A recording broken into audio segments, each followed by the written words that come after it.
नहीं विद्या नहीं बाहुबल, नहीं खर्चन को दाम, तुलसी मौसम पतित की मेरी पदरा नम्रता और दीनता से भेंट सतगुरु लीजिए। मैं शरणागत तुम्हारी, दास अपना कीजिए। मैं शरणागत तुम्हारी, दास अपना कीजिए। बोलो सच्चिदानंद भगवान की जय।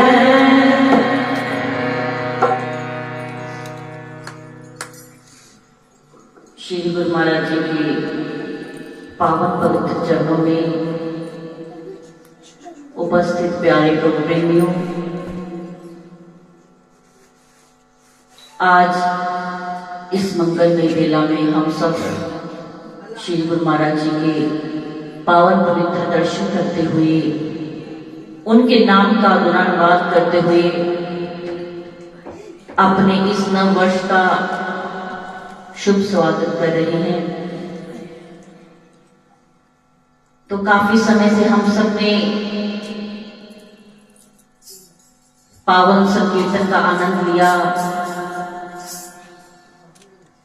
सुंदर भजनों का आप सब ने आनंद लिया, और उसी आनंद की धारा में हम सब बह रहे थे। क्योंकि नव वर्ष वैसे तो सारे दिन एक जैसे ही होते हैं, रोज ही वही दिन वही रात, लेकिन नव वर्ष आया तो एक नई उमंग आ गई।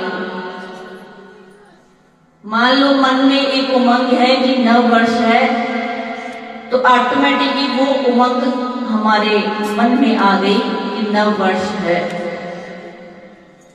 कि कुछ नया है। और उसी भाव को लेकर कि ये जो नया वर्ष है वो श्री गुरु महाराज जी के पावन आशीर्वाद के साथ उसका शुभारंभ किया जाए। तो भाग्यशाली वो जीव होते हैं जिनकी भावना ऐसी उच्च शुद्ध सात्विक होती है, क्योंकि ऐसा कलिकाल, ऐसा प्रभाव, माया का जाल जिसमें हम सब फंसे हुए हैं, और अस्थिर मन को लेकर के एक दौड़ लगाई हुई है। और अगर अस्थिर मन होगा तो दौड़ कभी भी खत्म नहीं होगी, क्योंकि मन को पता ही नहीं होगा कि मैंने करना क्या है। वो अंधे घोड़े की तरह बस दौड़ता ही चला जाएगा, उस पर कोई भी लगाम नहीं होगी। तो लगाम तो मन को श्री गुरु महाराज जी का ध्यान ही लगा सकता है। जिनकी कृपा को प्राप्त करने के लिए आप इस भीषण सर्दी में भी आए हैं, और भावना यही लेकर के, उमंग यही लेकर के, तरंग यही लेकर के आए हैं कि ये जो नव वर्ष है ये सबके लिए खुशियों का संदेश लेकर के आए। हम बहुत कुछ मांगते हैं, हम सब कुछ मांगते हैं, हम सांसारिक वस्तुएं मांगते हैं, भौतिकवादी वस्तुएं भी मांगते हैं, खुशियां भी मांगते हैं, सब कुछ हम श्री गुरु महाराज जी के चरणों में मांगते हैं। क्योंकि इंसान हमेशा मांगता है, उसके मन की हमेशा एक मांग ही रहती है कि मुझे ये मिल जाए, मुझे वो मिल जाए। लेकिन महान पुरुषों का ये कहना है कि जैसे जैसे ये जो वर्ष निकलते जा रहे हैं, आयु भी आगे आगे जो है वो बढ़ती जा रही है। एक एक वर्ष कम होता चला जाता है। तो महत्वपूर्ण बात क्या है कि हमने इस चीज का आकलन करना है कि हमने अपने जिंदगी के कितने वर्ष जी लिए हैं, हम कौन सी आयु में आ गए, हमने कितने वर्ष बिता लिए और कैसे बिताए, पुराना समा कैसे बिताया। हर वर्ष हम कुछ ना कुछ अच्छा भी करते हैं, कुछ ना कुछ हमसे बुरा भी हो जाता है, कुछ सुख देखते हैं, कुछ दुख देखते हैं, कुछ बीमारियां देखते हैं, कुछ खुशियां भी देखते हैं। सब कुछ हम अपनी आंखों से ये आत्मा दृष्टा को करके देखती रहती है और उसी में खुश होती रहती है, लेकिन हम वास्तविक आनंद की तरफ नहीं जा रहे। तो जब जो सदा साथ रहने वाला आनंद है उसकी तरफ कदम को बढ़ाना है और गुरु महाराज जी के चरणों में ही मांग करनी है कि गुरु महाराज जी, जो बीत गया समा वो बीत गया, अब जो नया एक वर्ष हमारी जिंदगी में आया है और वो भी उनकी कृपा के साथ है। आज हम नववर्ष खुशियों के साथ मना रहे हैं, तो ये कृपा है हमारे गुरुदेव भगवान की, श्री नंदी निवासी भगवान जी की, कि हमारी जिंदगी में ये नववर्ष देखने का हमें सौभाग्य मिला है।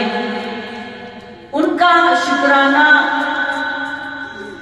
हर वक्त शुक्र करना चाहिए गुरुदेव के चरणों का, जो आप हमें ऐसे दिन दिखा रहे हैं। और एक प्रार्थना करनी चाहिए कि जैसे आपने हमें एक वर्ष और दे दिया है, ये गिफ्ट होता है, ये तोहफा होता है परमात्मा का, तो हमारे अंदर ऐसी ऊर्जा आ जाए कि हमारा मन जो है वो आपके चरणों में ध्यान लगा रहे। और उसके लिए सत्संग सबसे जरूरी होता है। सत्संग का इतना गहरा प्रभाव होता है कि हमारा जो मन होता है, जिसमें रजोगुण, तमोगुण, सतोगुण ये सब भरे होते हैं, और जिस चीज का प्रभाव अधिक होगा इंसान वही कार्य करता है।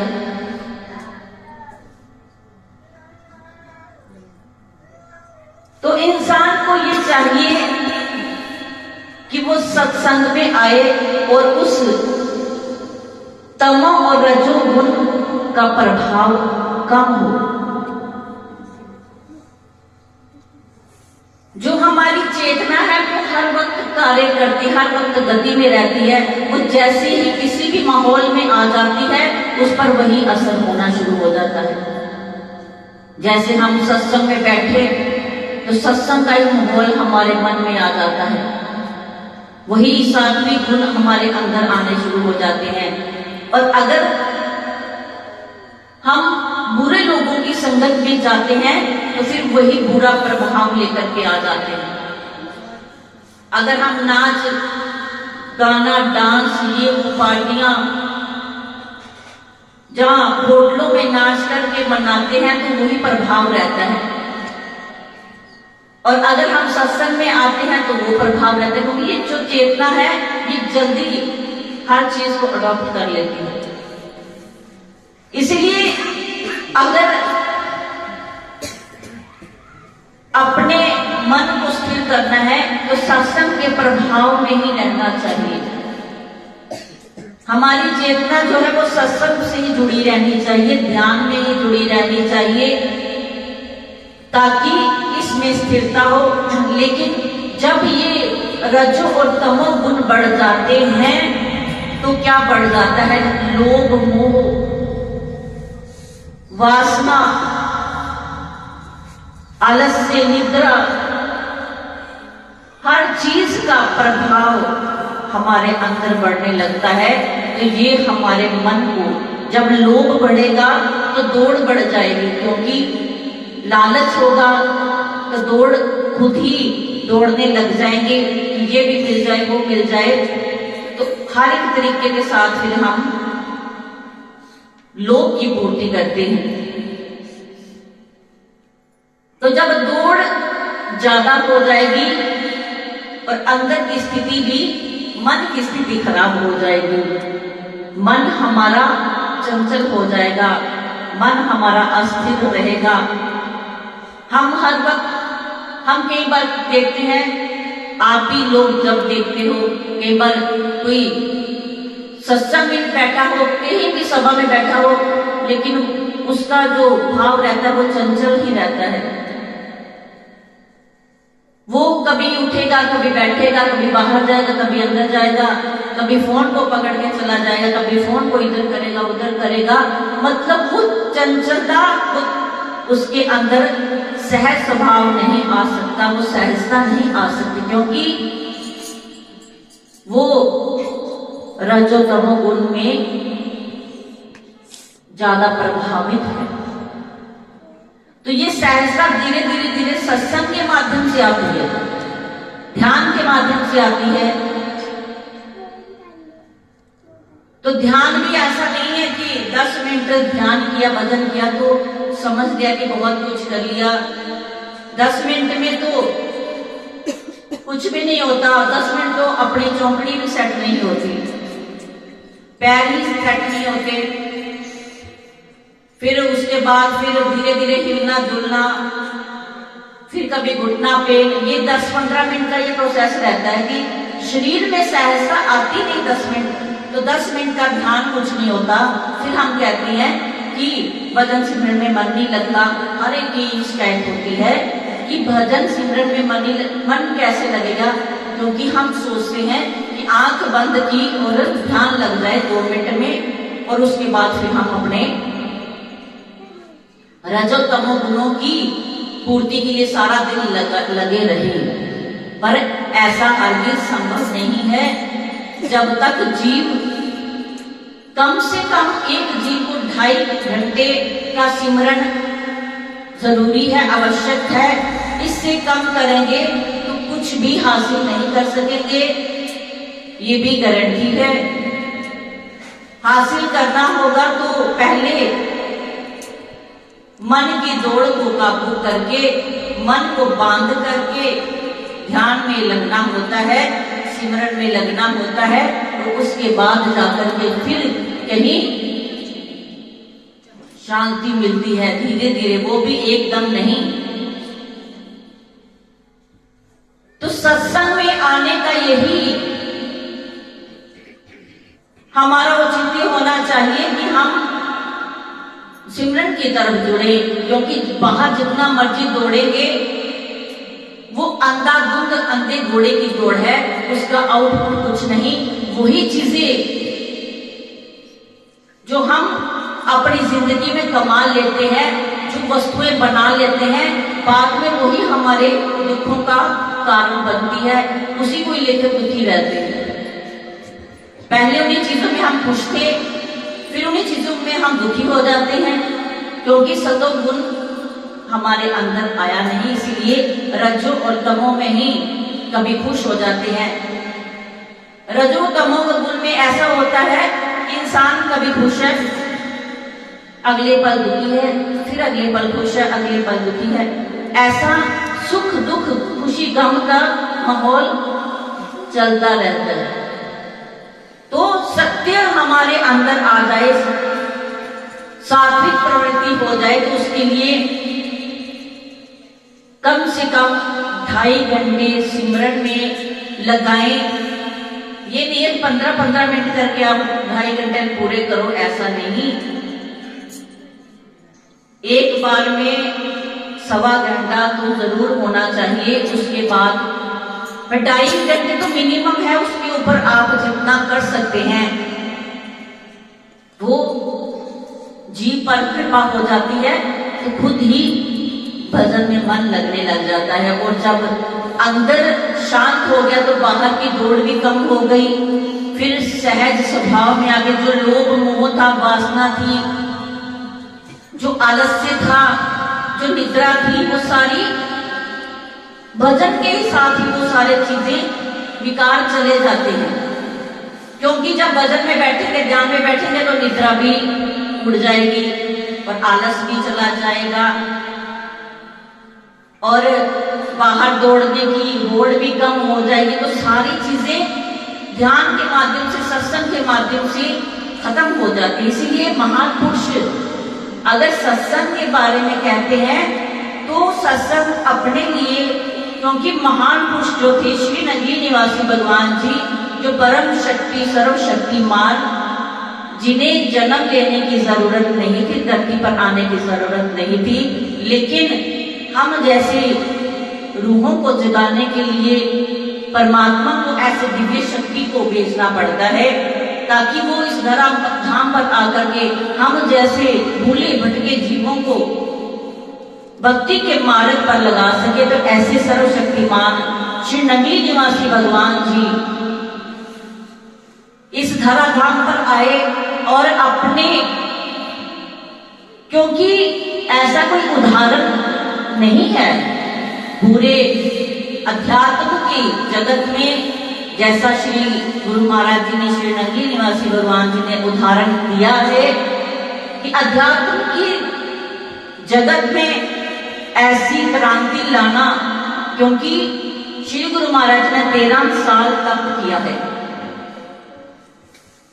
तो श्री गुरु महाराज ने तप किया और उनके अंदर वो ऊर्जा, और उन्होंने वो ऊर्जा अपने शिष्यों को दी, अपनी संगत को दी, और वही नाम शब्द जो अद्वैत मत से चला आ रहा है बहुत ही प्रभावशाली है।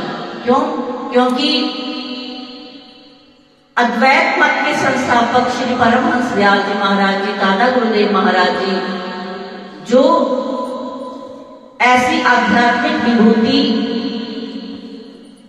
अलमस्त फकीर जिन्होंने ये हमारा अद्वैत मत चलाया, आगे श्री गुरु महाराज जी को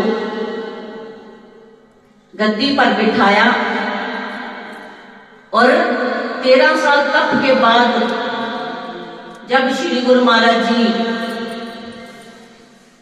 श्री दादा गुरुदेव महाराज जी के पावन दर्शन करने के लिए आए तो उनका शरीर बिल्कुल सूखा हुआ, शरीर पर मांस भी नहीं था। और भगत लोग दादा गुरुदेव जी के सामने गुरु महाराज जी को लेकर के आए तो गुरु महाराज जी की आंखों में अश्रु भी थे और दिल में एक प्रसन्नता भी थी। और फिर उन्होंने कहा कि अगर इनको राम कहो तो राम है, कृष्ण कहो तो कृष्ण, गुरु नानक कहो तो गुरु नानक है, कबीर कहो तो कबीर। अब ये उस उपाधि को प्राप्त कर चुके हैं। क्यों? क्योंकि 13 साल बिना कुछ खाए पिए नीम के पत्तों का सेवन करते हुए उन्होंने तपस्या की है। ये बड़ी कठिन तपस्या श्री गुरु महाराज जी ने की और हमारे लिए की, हम सब के लिए की। और वही जो नाम शब्द गुरु महाराज जी ने जपा और फिर उन्होंने अपने संतों को वही जपाया और वही नाम शब्द आज हम सब ले रहे हैं। तो ऐसी महान विभूति जिनके नाम शब्द को हम ऐसा वैसा ना समझ करके सिर्फ उसे उनका स्मरण करें। उन्होंने 13 साल तप किया और उनका तो एक एक क्षण ही तप में गुजरा। तो क्या हम अपने जीवन काल में थोड़ा भी समय नहीं दे सकते? देना बहुत ही आवश्यक है, क्योंकि ये जो जीवन मिला है ये प्रभु ने पता नहीं कौन सी कृपा की है कि मनुष्य की देही हम सबको मिल गई है। नहीं तो 84 लाख योनियां पड़ी हैं और कितने कितने वर्ष उनकी मुक्ति नहीं। लेकिन हमें कोई ऐसी बात दिखी होगी, तभी उन्होंने ये देह दे करके हम सबको भेजा है। और फिर उसके बाद श्री गुरु महाराज जी का, श्री नगरी निवासी भगवान जी का पावन सानिध्य, आज ऐसी दौड़ लगी हुई है। हम सोचते हैं कि जहां जाए वहां शॉर्टकट में सब कुछ मिल जाए, वहां जाए एक दो चौकी भरे, हमारी कामना की पूर्ति हो, वहां मत्था टेके, वहां मत्था टेके, ऐसा हो, ऐसा कुछ नहीं होता। जो करना होता है वो गुरुदेव के चरणों से ही प्राप्त होता है।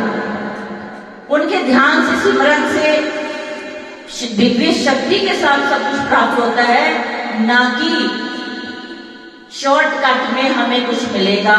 वो तो दौड़ है अंधाधुंध, जितनी मर्जी हम लगाए जाएं, जहां मर्जी घूम लें, लेकिन लौटकर फिर गुरुदेव के चरणों में आना पड़ता है। दौड़ जहां आकर के खत्म होती है और फिर सिमरन में लग जाएं, तो फिर देखना, फिर जो हम फिर अपने आप पर हंसी आएगी, तो हम ऐसे ऐसे कामनाएं करते थे, हम ऐसी ऐसी मांग करते थे, ये तो कुछ भी नहीं, ये तो तुच्छ है। तो अपने गुरुदेव के चरणों में ऐसा ध्यान लगा ले, श्री गुरुपद लखमणि गण ज्योति, सुमृत दिव्य दृष्टि ही होती।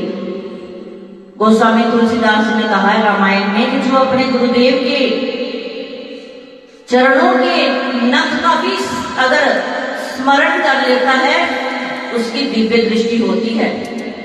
तो ऐसे अलौकिक दिव्य महान पुरुष श्री नगरी निवासी भगवान जी, श्री स्वामी जी महाराज जी, पूज्य श्री महाराज जी, जिन्होंने वो नाम जपा और हम सबको दिया है, तो हमारा कर्तव्य है कि हम नाम पर चलें और ज्यादा से ज्यादा सत्संग में आए। और ये ऋषि मुनियों ने भी कहा है कि अगर जैसे विशाल बच्चा गा रहा था कि रोज रोज आए तेरे दरबार में, तो ये ऋषि मुनियों ने शास्त्रों में भी ऐसा लिखा हुआ है कि जो रोज दर्शन कर सकता है अपने गुरुदेव के, तो वो रोज ही करे। अगर ऐसी व्यवस्था नहीं है तो थोड़े दिनों बाद करे। अगर वैसा भी ना बने तो साल में तो गुरु पूर्णिमा का दिन उन्होंने नियत किया ही हुआ है, लेकिन अगर हम रोज आए तो इसमें भी ऊर्जा मिलती है, सिमरन करने की शक्ति मिलती है हमें। तो बड़ा जरूरी है गुरु के चरणों में आना। और जहां पर गुरु का दरबार, जहां गुरु महाराज जी ने अपने स्थान बनाए होते हैं, उस स्थान का एक अलग औरा होता है और उसमें आकर के कुछ कुछ हमें वो तरंगें, वो वाइब्रेशन, वो सब मिलती हैं, तो शक्ति मिलती है। तभी तो हमारा, जब हम आश्रम में सत्संग में आते हैं तो दिल लगने लग जाता है। जब कुटिया में बैठते तो कहते अब दिल नहीं करता घर जाने को, क्यों? क्योंकि वो ऐसा माहौल बना होता है। तो ये गुरु की कृपा होती है, सतगुरु देव की कृपा होती है कि हम जैसे मानव जो तुच्छ है, अदम है, इन सबको जगाने का कार्य किया है, तो हम जग जाएं। जब भी कहते हैं कि जब भी होश आ जाए तभी सवेरा समझना चाहिए, तो ये नव वर्ष का सवेरा है, इसमें हम सबको अंदर की होश आ जाए, हम सतों गुणों की तरफ चले, हम सभ्यता की तरफ चले, सिमरन की तरफ चले। और रोज ही एक प्रण संकल्प ले कि हमने कम से कम 2.5 घंटे श्री गुरु महाराज जी का सिमरन करना है। और जब भी हमें सत्संग मिले तो सत्संग में भी जरूर पहुंचना है। और हम फिर सोच रहे थे सत्संग आने के लिए हम एक दूसरे का सहारा ढूंढने लग जाते हैं। हमारी बहनें क्या करती हैं, जब सत्संग की बारी आती है तो कहते वो नहीं आती, वो नहीं आती, किसके साथ आए? तो ऐसा नहीं, क्योंकि भगवान ने हर एक को अकेले ही संसार में भेजा है, वो जाना भी सबने अकेले है। तो ये बीच के संबंध हम बना लेते हैं, चलो साथ होता है बड़ा जरूरी, अच्छा लगता है, लेकिन अगर कोई साथ ना मिले तो बंदे को अकेले ही चल पड़ना चाहिए। और जब वो अकेले चलेगा कोई ना कोई साथ हीला वसीला वो रास्ते में खुद ही बन जाता है। जब कोई चल पड़ता है तो रास्ते में खुद ही सारे हल हो जाते हैं, कोई मुश्किल नहीं आती। तो सत्संग, सिमरन और सेवा ये सबसे महत्वपूर्ण है। अगर ये हमारे जीवन में आ जाए तो बात ही कुछ अलग है, फिर हमारे मानव जीवन में आना सफल हो जाएगा। हमारा संतों के चरणों में आना सफल हो जाएगा, हमारा भजन गाना सफल हो जाएगा, हमारा नाचना गाना भी सफल हो जाएगा, हमारा जो घर परिवार में हम जिम्मेदारियों का निर्वहन करते हैं वो भी सफल होगा। अगर ध्यान गुरु चरणों में होगा, अगर हम संतों की बातों को अच्छे अपने जीवन में अमल में लाएं तो देखना फिर क्या हमारे जीवन के अंदाज होंगे, जीवन के अंदाज ही निराले हो जाएंगे प्रेमियों। तो बड़ा ही आज सौभाग्यशाली दिन है। आप सब बड़े हर्षोल्लास के साथ, एक खुशी के साथ गुरु महाराज जी के चरणों में आए हैं नव वर्ष को मनाने के लिए। तो ये नव वर्ष जो है वो सबके जीवन में खुशियों की उमंग लेके आए, सबकी झोलियों में गुरु महाराज जी एक ऐसी खैर डाल दें कि सभी की चेतन शक्ति जो है वो गुरु महाराज जी के चरणों के साथ जुड़ जाए और वो अपने जो संसार के कार्य करते हैं वो भी करें, उनका निर्वहन भी जिम्मेदारी उनका करें। तो फिर भी उनकी जो चेतन शक्ति है वो गुरु के चरणों में लगी रहे। यही शुभकामनाओं के साथ सबको नया साल बहुत बहुत मुबारक। बोलो श्री गुरु महाराज।